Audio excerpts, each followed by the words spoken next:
great ally of free and open source software and the head of the Software Freedom Law Center. He gave a talk at NYU a couple years back, which was the sort of spark for the beginning of the Freedom Box, which is a distributed set of servers everybody can run in their house, and it inspired the folks who developed Diaspora, the open and shared alternative, distributed alternative to Facebook. So it is my pleasure to introduce Dr. Eben Moglen. Give it up.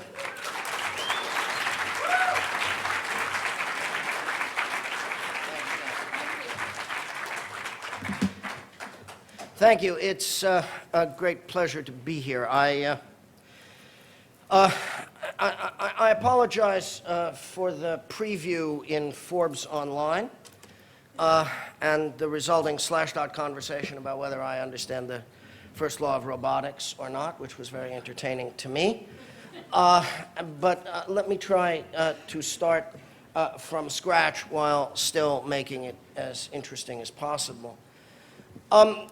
The free software movement, which is now 30 years old, if you start from Richard's original mulling over his concerns about unfree operating systems in the MIT AI lab, the free software movement is reaching its moment of junction with the great river of the internet freedom movement, which is going to be the dominant political and technology movement of our time, in which all our boats are finally going to reach the sea. But in the process of becoming first the free software movement and then the great river of the internet freedom movement, we are, of course, as always, standing on the shoulders of giants. Many of the giants who affected the thinking of those of us who began worrying about the freedom of software decades ago, many of the giants on whose shoulders we stood were authors of science fiction.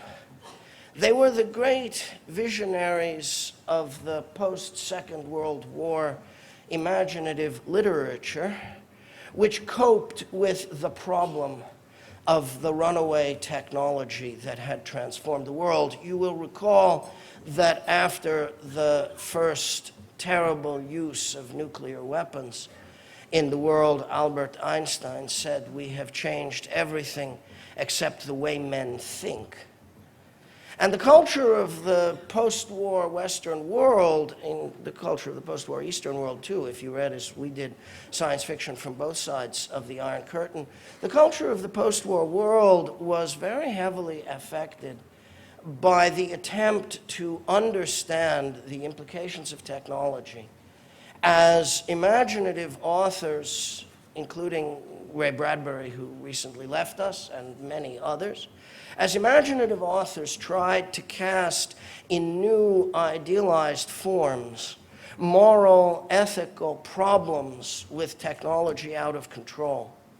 And the literature that they wrote deeply affected me when I was young and growing up, and Richard, and many, many others. I want to go back to that now because I believe it's time for us to acknowledge yet again how much they foresaw, those writers of the post-war world, and how much they helped us to foresee, but how little we have helped ourselves to avoid it.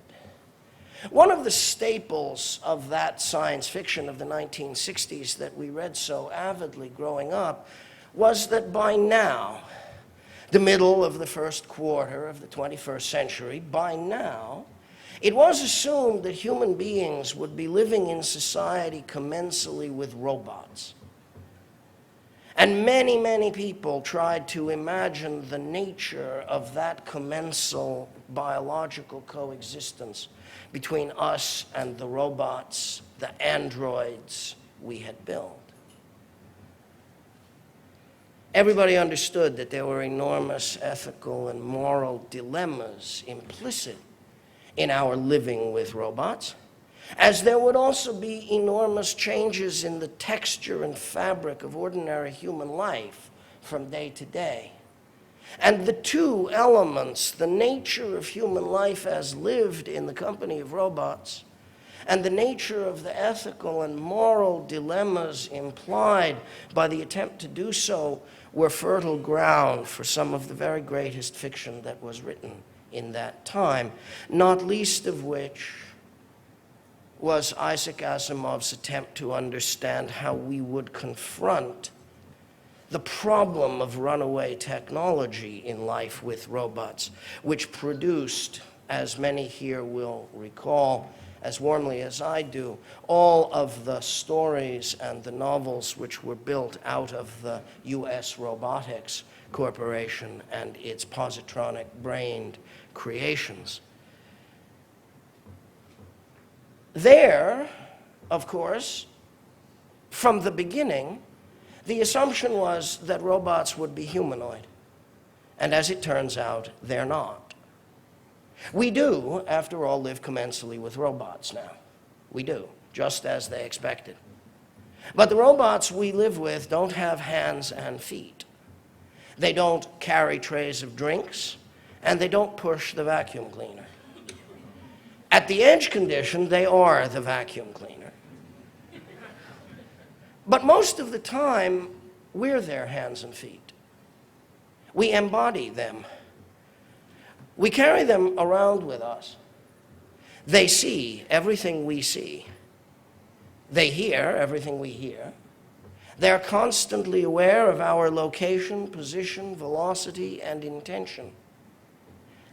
They mediate our searches, that is to say, they know our plans, they consider our dreams, they understand our lives.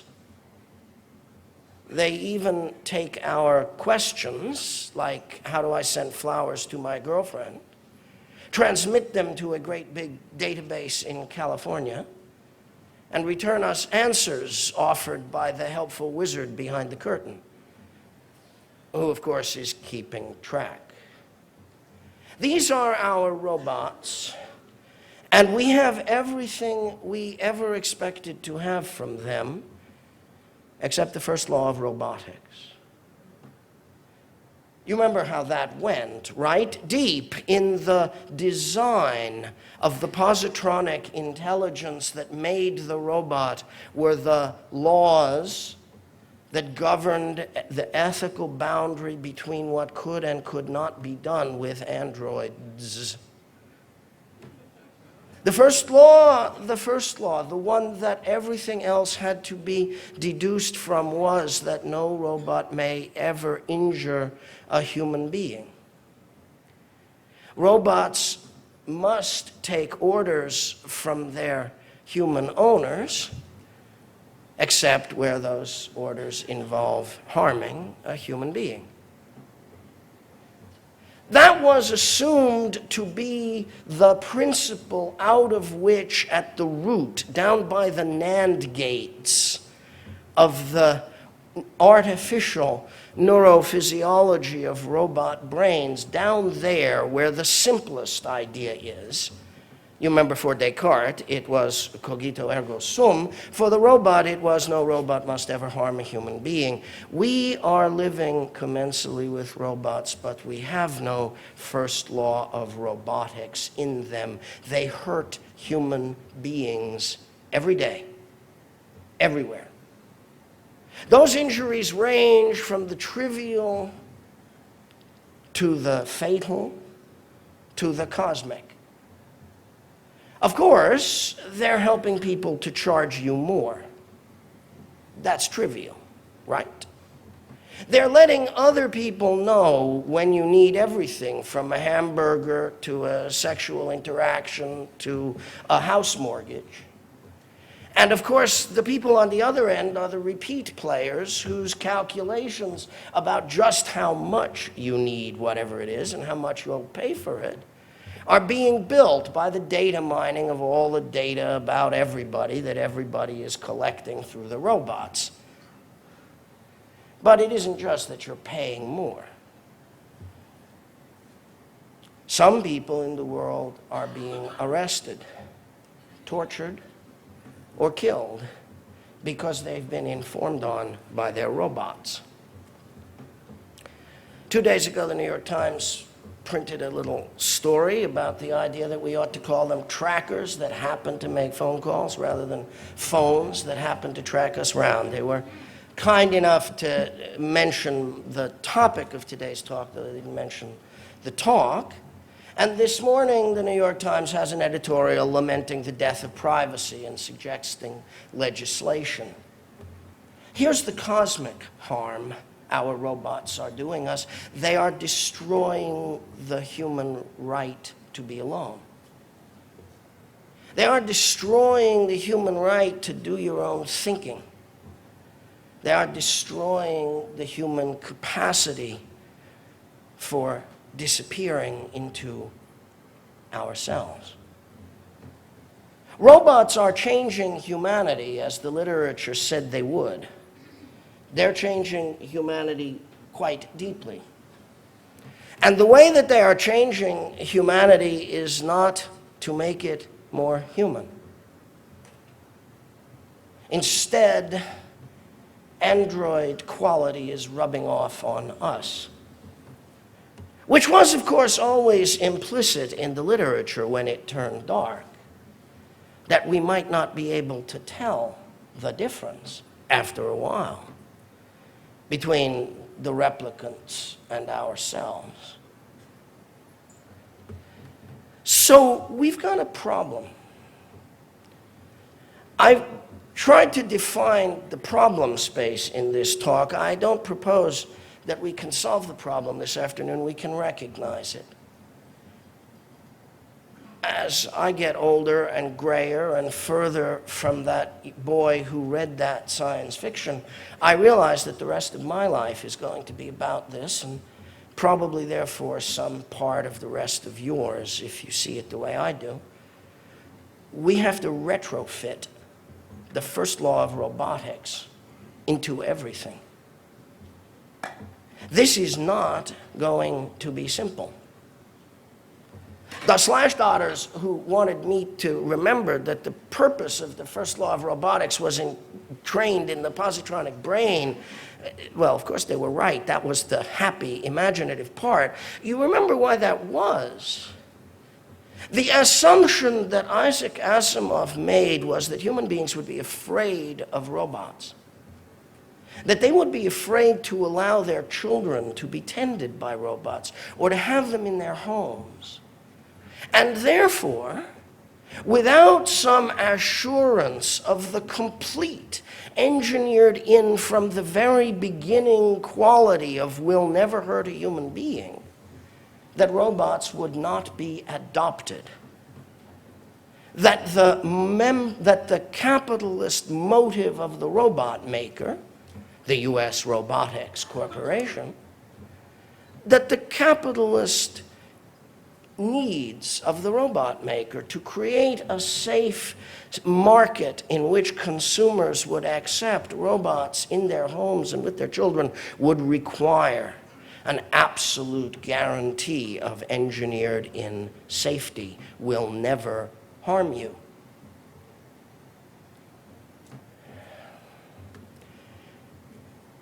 Isaac Asimov was a great New Yorker. I was privileged to grow up in his city while he lived here and bump into him every once in a while. As you know from the Foundation trilogy, he had really, at the bottom, a very gemütlich sense of all of this. Trantor was really the grand concourse, and good Jewish family values were really enough to save the galaxy.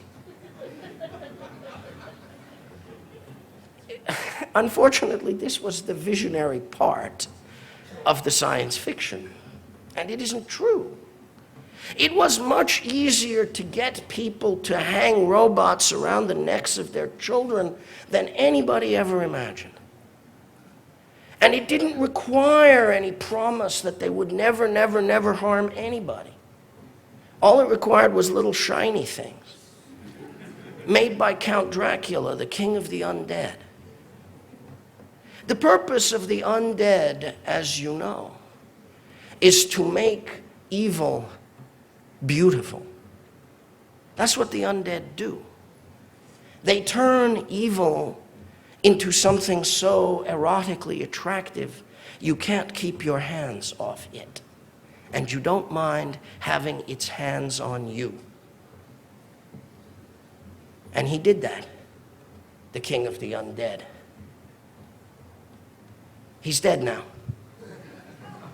But they didn't throw his boot into the Danube, and there was no silver bullet, and there was no stake through the heart, and the undead still are with us.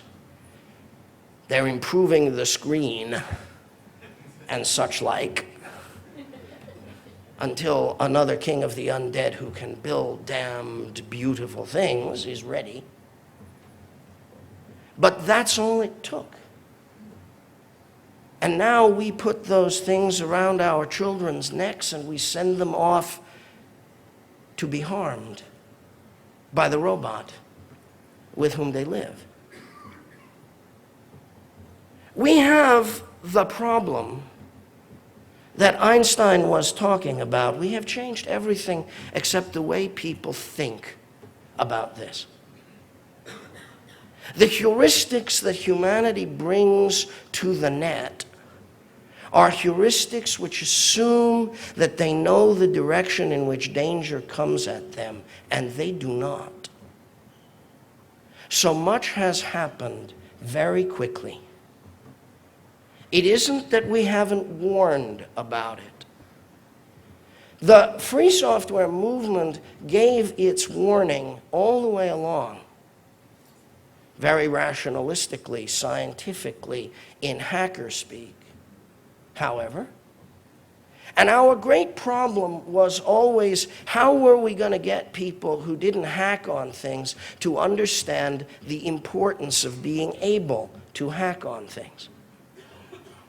It was a really tough political lift for symbol makers to explain to people who didn't interact with code at all why the freedom of code was their freedom at the end of the day. We knew it was because we grew up with robot. We knew it was because we grew up understanding that humanity had many different ways for creating unethical technology, and that we were going to have to find ways to embed ethics in the technology. Mr. Stallman could not have been clearer about that, but his clarity wasn't universally accessible by any means. It wasn't imaginatively available to every child in the world. It was only available, may I say it, to us. Now we have to operationalize in a profounder way, because we aren't merely worried about whether there will be code available for operating systems for people who work in artificial intelligence laboratories or even for students. Now we have to worry about how to retrofit the first law of robotics into objects that are hurting people. Mostly, we have an ethical and moral problem to describe and to set the outside limits for. We have to be able to express to all the people with whom we interact, though they are not necessarily technical in the same ways that we are, we have to be able to express to them what the ethical limits of technologies are with which they are already familiar in ethically compromised form. And of course, we have some technology work to do as well. Where the two things cross, where we are required to do technology work as well as explain to people the nature of the ethical limits of the technologies around us, we have our biggest problem, and the most immediately urgent. We cannot retrofit the first law of robotics into robots that have been designed to resist our modifying them. This is a fairly simple point, I understand. We tried 5 years ago in GPL3 to make it with sufficient clarity that everybody who understood the implications could come along with us and do some work in helping to avoid the situation of the locked down robot. We made very little progress because people who are now beginning to realize that they should have supported the anti-lockdown efforts in GPL3 didn't do so at the time, maybe still haven't done so as powerfully as they should have done. And in the meantime, a whole range of monoliths grew up around society that are very much in love with the idea of the robot you can't retrofit. And it does harm to people every day.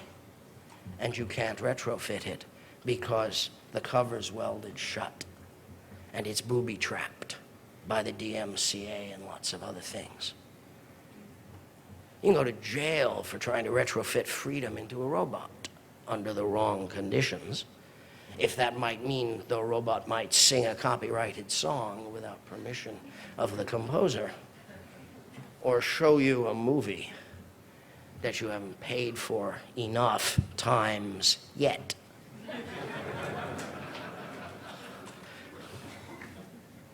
So, first thing we're going to have to do is take with much greater seriousness the job of building a coalition to assure that retrofitting is possible, that it is neither legally nor technologically prohibited to make things safer. This shouldn't be required in a democracy. This shouldn't even be required in capitalism. If you own a thing, it should be your right to make it safer. Don't you think? Ah, well. You see how fundamentally we've lost our way. So we need a few things, and we don't need to be altogether unwilling to adopt other people's vocabulary in order to get them. About this, for example, it seems to me that we deserve to be as strong for owners' rights as other people are for their entitlement to have offshore trust funds and other things. Right? We own this stuff, okay? Back off. Where it's our stuff, we're entitled to modify it. If we want to make it safer, if we want to share safety improvements with other people so they can modify what they own too, that's a right. We need to be very clear that how things work is associated with the quaint concept of the ownership of the thing. If I own it, the way it works should be the way I want it to. The Software Freedom Law Center submitted an exemption request in the Library of Congress DMCA exemption proceedings this year, urging the Library of Congress to declare that it is not prohibited circumvention of means of access control to replace the operating system in a mobile or other computing device you own. I'm very grateful to Aaron Williamson of the SFLC for his extraordinary work in preparing and testifying on behalf of that exemption request.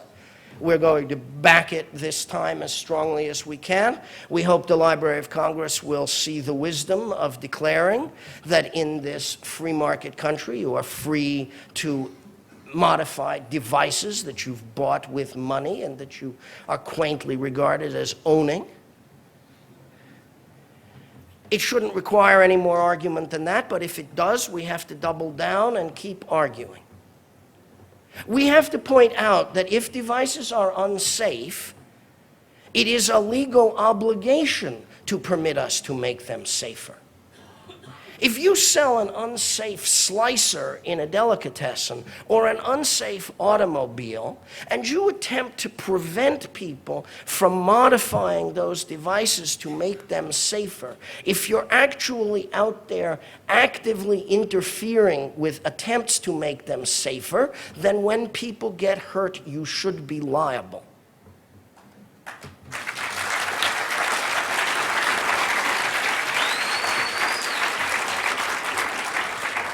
If we press hard enough on that point, we will scare even Count Dracula, king of the undead, in his grave, where he should be very frightened, because he has interfered with more attempts to make his product safer by more people than any other undead maker in history.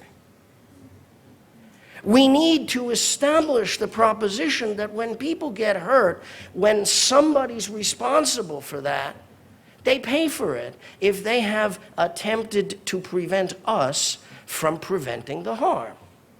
This is not the first law of robotics, this is the first law of being US robotics, okay? It's your ass on the line. Everybody's got to know that. And by everybody, I distinctly mean to include certain parties called Verizon and AT&T. Nowhere in the world are the network operators more aggressive about prohibiting us from increasing the safety of devices. Nowhere is there a more concentrated opposition to GPL3 than in the US network operator duopoly. Now we know, thanks to last week's news, confirming what we already knew but it hadn't been printed in the New York Times yet, that millions of times a year, people with a tin star are requesting the real-time location or the contents of messages or the nature of the traffic between tracking devices and the networks. We know that now. That is to say, we know exactly how far down the road of suppressing civil liberties the robots are taking us. Of course, improving your civil liberties is not necessarily regarded by other people as making you safer. So not all the time when we insist upon improving our civil liberties by retrofitting into devices our first law, you shall not harm the user of the device, we're going to be told that what we're doing isn't making people safer because it makes terrorists safer too, or some such nonsense. The truth of the matter is products must not harm the people who buy and use them, regardless of whether the people who buy and use them are nice people. When a kid gets his hand injured by a delicatessen slicer, we don't ask ourselves whether he's a good kid or not. We don't even ask whether he was a little bit impaired by something when it happened. Because the manufacturer who makes an article inherently dangerous is responsible for the harm it does. And if, for example, it doesn't have two-hand switching and somebody's hand gets hurt, whether they were a nice guy or a bad guy or whether they were planning to sabotage the factory on the weekend is not a relevant concern. The IT architecture of the next period is set, and pretty much everywhere I go in the world, everybody understands it. They recognize it. It's called cloud to mobile. What does that mean? It means robots reporting at headquarters, tossing your data overhead from where they collect it to where it is stored, wherever that is. If you're a lawyer who worries about privacy, that's about the same as saying, first it will be at the robot, and then it will be in whatever legal system in the world gives you the least protection for it, and the most academic, commercial advantage to the guy keeping it for you. In 2006, I gave a talk at the MySQL annual developers meeting about why it's good to store it yourself instead of storing things other places. But I was still in the grip of the belief that we were all going to be fine, and I spent more time talking about technologies of memory in relation to freedom than what I should have said, which was, if you don't store it yourself, it's going to be stored by a guy taking advantage of you deeply, eradicating your privacy, and making you the android of him. I probably would even have chosen the word android, which had nothing to do with computer software at the time. But there we are. But there we are. Cloud to mobile. What it means is from unsafety to unsafety unless we do it right. Which kind of got to refer to the NYU talk in 2010 about freedom in the cloud. I wanted then to set out some ideas about how we had gotten into that part of the mess and how we might get out of them again.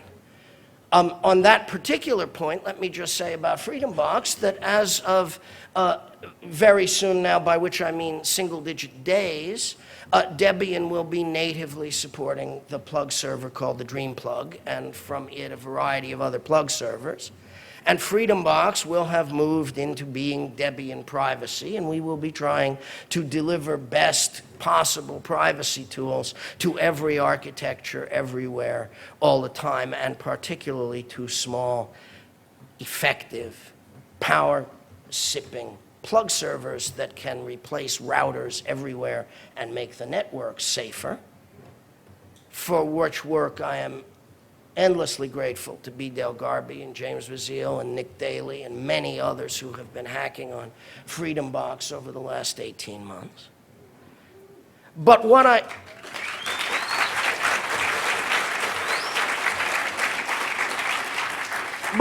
and you know is that no matter what we do to make the network safer and to make server-side improvements, let us call them, we must at the mobile end be capable of delivering safety, security, and privacy to people on the things they really use, the robots they really live with.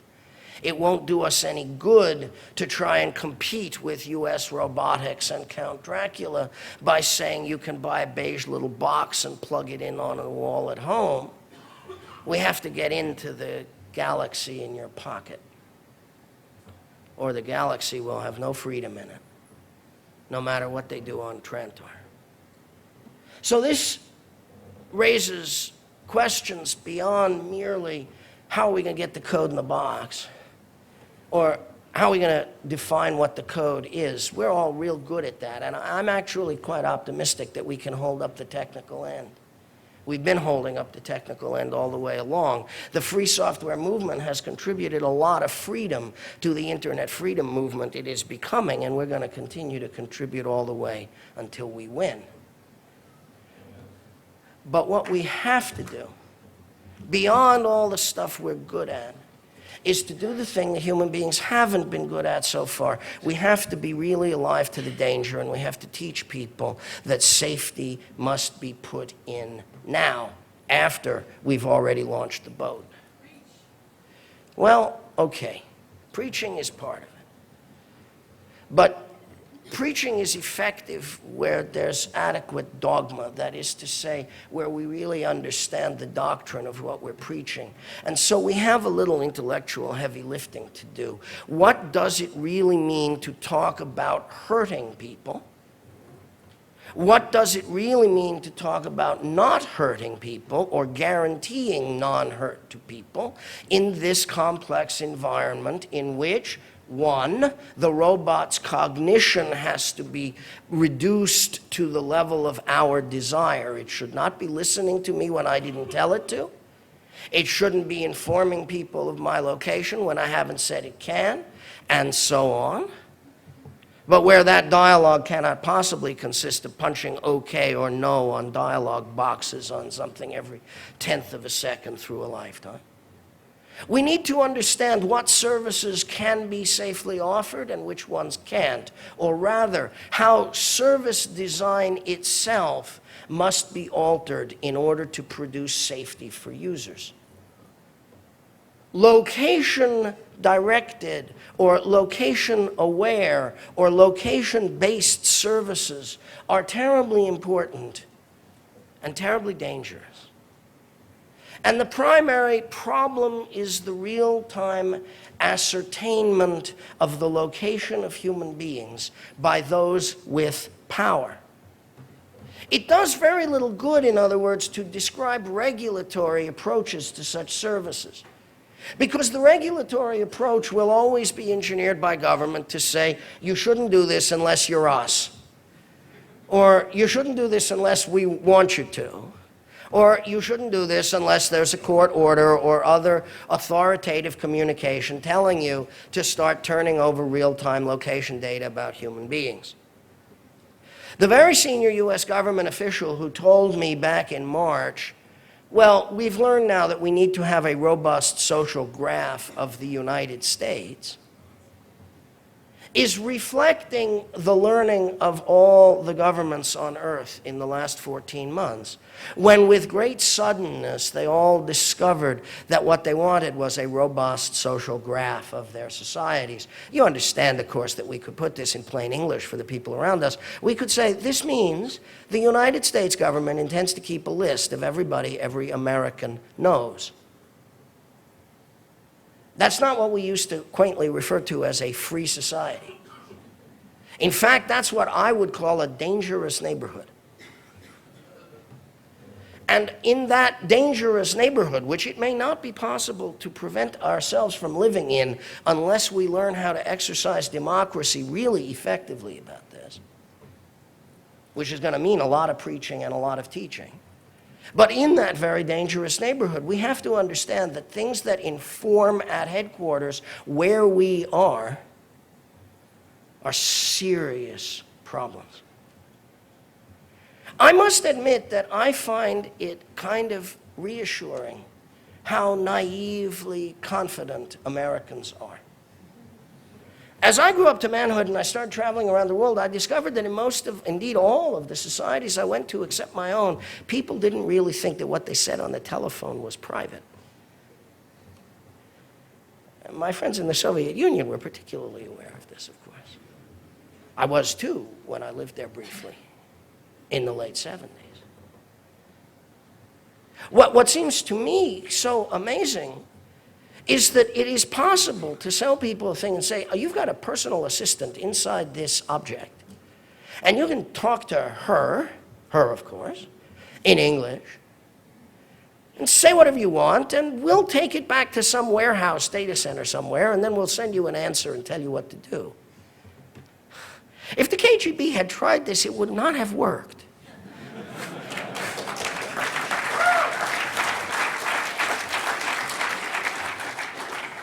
But for Count Dracula, the king of the undead, it was a snap. Extraordinary and very worrisome. Because how are we going to take it away from people? Right? I mean, what are you going to say? You know, you should go back to not wanting that anymore because in truth, it's the KGB inside your mind? Because you're contributing everything that you would ever say to anybody who was helping you to a great big database of everything located in the world of the undead? This is not a thing you would expect to have a hard time convincing people not to do unless they were already doing it. And there is an awful lot of effort going into making people comfortable doing it right now. Which means that we're going to have strong arguments and good technology and really powerful moral conviction. Now, obviously, we can explain to people why you shouldn't leave your children in the custody of robots that haven't been engineered never to hurt a human being. We can do that. It's going to feel a little counterintuitive to people, but we're going to have to say it. We're going to have to remind people that the great imaginative literature about the king of the undead tells us that he can't come into our houses unless we invite him across the threshold. And we're going to have to ask ourselves and parents everywhere, you don't want to invite him in, do you? Not really. But you see, it's all about convenience and prettiness and coolness and the sexiness of technology. And we know more about the sexiness of technology than anybody. And most of us, I speak at least only for myself, if it weren't for the sexiness of technology, there would be little sexiness in my life.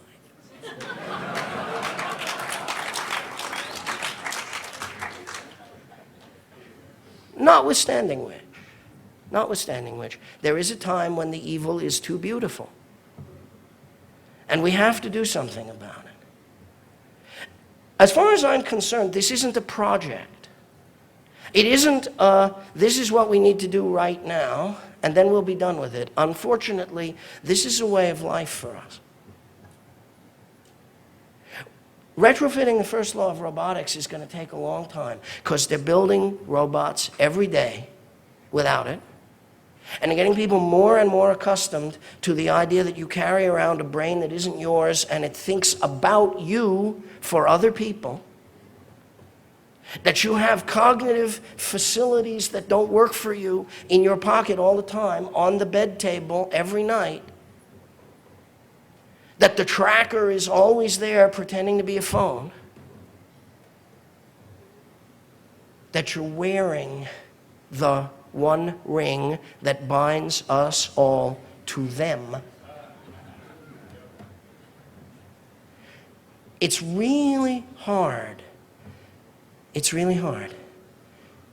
We're going to have to be very committed to this. This is the meaning of our part of the freedom movement. This is the part we're going to have to be responsible for.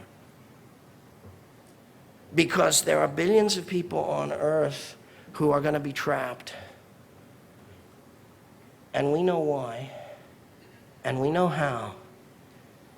And we haven't quite figured out how to describe it to them in ways that will help them stay safe. But if we don't,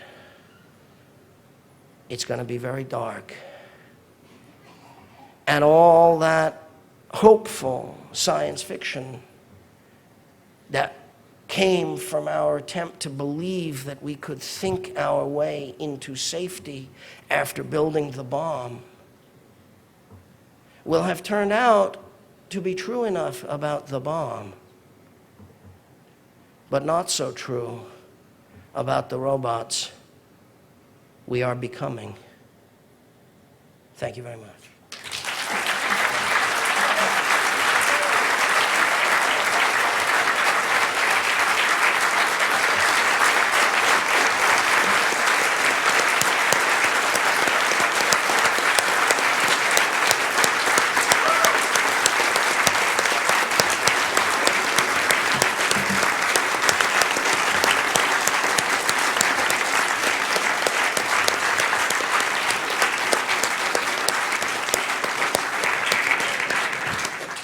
Thank you. I would be happy to take some questions. I have a couple of small questions. How long do you think it'll be before the taxing authorities start using the tracking devices to identify the states of residence of people and send them bills for state taxes?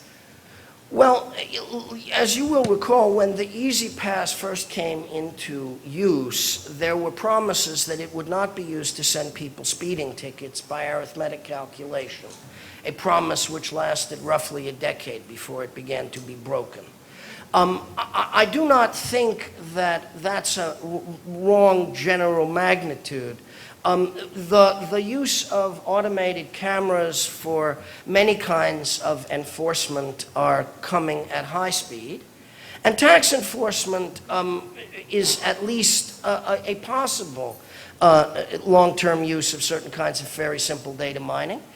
Well, the likelihood, I think, is that some jurisdiction somewhere will start doing it at some point. You are aware that New York City has been known to send inspectors at Christmas time across the malls on the other side of the Hudson River to take pictures of people's license plates who are shopping in New Jersey for Christmas haul at possible loss of use taxes to New York State. It will eventually, particularly once near-field communication inside the phone is how you pay, be possible to give the jury the geographical reference for every payment and associate taxes with it on an automatic basis. How long out into the future that is, I don't know, but it's not more than double the time it takes before somebody begins trying it. And why are backdoors not illegal in welded shut devices? They seem to be a great source of security risk and unsafety. Well, it's not illegal to make bad and insecure software. If it had been, of course, Mr. Gates would not be the leading philanthropist in the world. But why he'd be just another inmate. But why then has product liability law not kept up with that? And why have the Lemon laws not been successful? Well, the Lemon laws are a little different. The answer in general to the nature of the product liability situation is when you buy things, rip the shrink wrap on things, open the boxes, sign the service agreements, the guy contracting with you has indemnified himself against all possible outcomes to the fullest extent that the best possible legal engineering can do. We need to add some law, as the New York Times was recommending this morning. I don't know that I agree particularly with the editorial writer about where to go first, but we're going to need to make privacy law in some important ways that we learned to make environmental law under the Nixon administration of all times and places. Privacy is an ecological problem. The harm done by the robots is an ecological problem. One of the things that goes wrong is that most people, including my students, tend to think of privacy as between me and somebody. They don't recognize that when they tag a photograph on Facebook, they're doing an ecological harm to a third party. When we begin to understand more concretely the third-party effects of the way we destroy our own privacy with the robots and therefore harm other people, whether it's our children, our friends, our families, our churches, or whatever, then the legal situation will clarify, because it will become evident, as it became evident about tobacco, that part of the difficulty is the third-party consequences that can't be dealt with by signing a contract that says we won't sue about it. So most of your examples of safety have been specifically privacy. Are there other areas of safety that you have in mind? When we begin to think about the taxonomies of services, we will discover harms that are the result of each of the kinds of failures of privacy. I teach in my classroom, I'm going to be very brisk about this, but if you look elsewhere on the net, you'll see larger explanations of what I mean. I teach in my classroom that privacy is really three things at minimum. Secrecy, that is, messages whose content is obscure to all but intended parties. Anonymity, that is, messages whose content is available but whose sending and receiving points are obscure to all but permitted parties. And autonomy, which is our ability to decide and act in the world free of violations of secrecy and anonymity. When you take those as the taxonomy of privacy constituents and then begin to work out in the world the nature of the dangers through the services, you get to many different kinds of harms. There are physical harms that result from intentional violent conduct, mostly undertaken by states, but not only undertaken by states, sometimes also by criminal actors, non-state actors, on the basis of information available in the net as a result of harmful behavior by robots or androids. There are also examples of economic harms, pricing harms, insurance harms, and so on. There are harms in politics that result in the chilling of protected speech or the chilling of religious activity as a consequence of the misbehavior of robots or androids. A whole range of harms. I wouldn't want to go so far as to say that every conceivable kind of harm that the law protects people against is done by robots, but many are. And part of our difficulty in elucidating our arguments is going to have to be a more complete analysis and taxonomy of the nature of the harms. I myself is working on a open source personal robot project now, which will grant people to, totally improve the safety of the robot they are going to use or have. So I believe that it's the way to go to, maybe implement the first law of robotics. So I would like, your opinion on that. Well, obviously, technology we make ourselves because it's safe and throw into things is a fundamental tool of what we're going to need to accomplish. It was what I had in mind in calling for Freedom Box to try and deal with routing and serving. And we certainly need client-side safety or mobile-side safety. And we have, if anything, a world in which I do believe if we marshal our arguments and build our coalitions correctly, we have an opportunity actually to get it done. As I say, I think we might be able to abate the legal threats against us for doing it in DMCA and other places. I think we will be able to bring some influence to bear with the network operators to move them in other directions. I think old line IT companies that sell to enterprise are going to turn out to be at least as interested in getting their stacks into other people's mobile handsets as we are for various reasons. I think there are a number of possible allies for us, and I think as a free software movement that has been careful to look for coalitions it could build, we will be able to build some. At the end of the day, of course, the safe technology is what we make and share ourselves. If we do manage to put our own software inside the robots, don't we still have the problem that now you have an unapproved device attached to the network and you don't have servers from the network that you don't control? No, I don't think that should be the outcome. We were careful in GPL3 to make rules which prohibited the network operator from booting devices from the network simply because they were modified. If people had taken our approach to that seriously, I say again, half a decade ago, we could have spared ourselves a lot of this nonsense. Mr. Stallman was right, comma, as usual, comma, about that, right? The correct answer here is that we told AT&T in the modified order and judgment at the end of the antitrust cycle that broke up AT&T in 1980 that it had to permit the attachment of uncertified but nonetheless non-harmful devices to the network.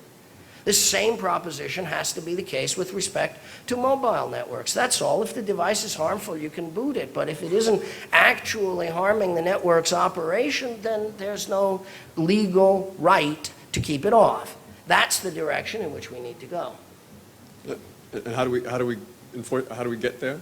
Well, one idea is we get more free software under licenses that require that.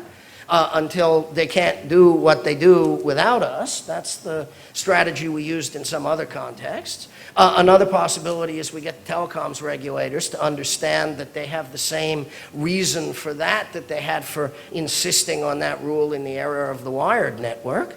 Another possibility is we have to get our elected representatives to know that's what we want.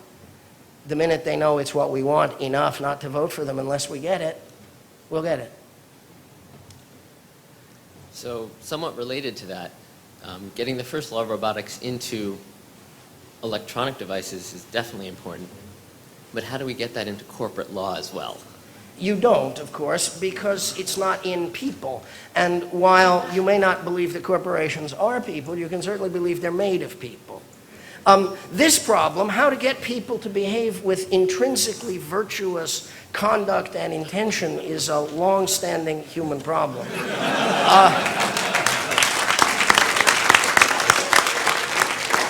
The great English lawyer Edward Cook said in his famous reports, corporations cannot be excommunicate because they have no souls.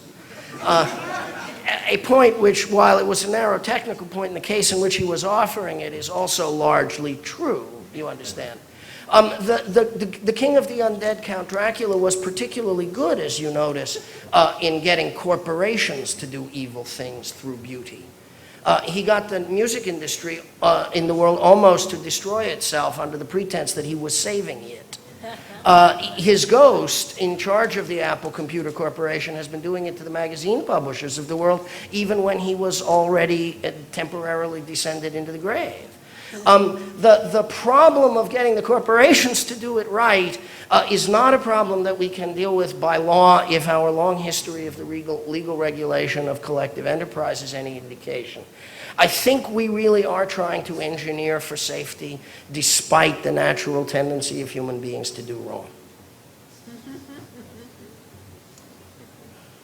I had a regulatory question, again, somewhat related to some of the previous questions. It's probably going to be both the last regulatory question and the last non-regulatory question, so go for it. There appear to be times when legislatively there's a sort of deterministic acquiescence to how technology functions. And so we see this, for example, in exceptions that are made to something like the ECPA, where the legislation says we make an exception when certain kinds of data are required to be collected in order to provision service in an acceptable manner or what have you. And this seems to create a sort of perverse incentive for the development of technology that promotes the promulgation and development of technology that collects more information necessarily.